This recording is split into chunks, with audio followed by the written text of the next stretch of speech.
This tutorial will explain how to set a signer order in Brokerment. You can set a signer order, or the order in which signers e-sign documents, when sending documents for e-signature. To do that, navigate to Transactions under Overview and select a transaction by clicking it. You can send documents for e-signature either from a checklist or from Documents or Unsorted under Assets. So click either one of these options in the main menu.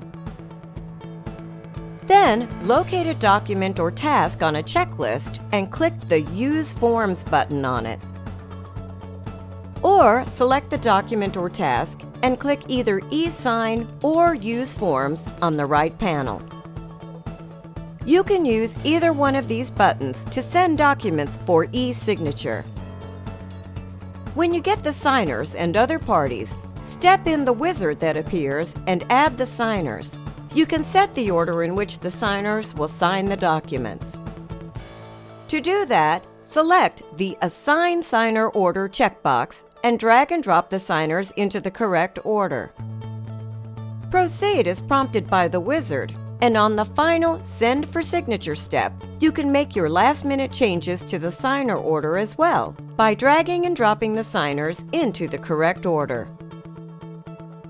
Once you complete the wizard, the documents will be sent for signature to the first signer you defined. Once the first signer signs the document and their e-signature status changes to Signed on the right-hand panel, in the e-signature section, the documents will be sent to the second signer for e-signature. Signers can only e-sign documents with the status Sent.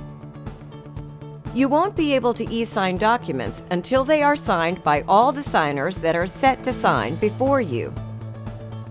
Thanks for watching, and have a great day.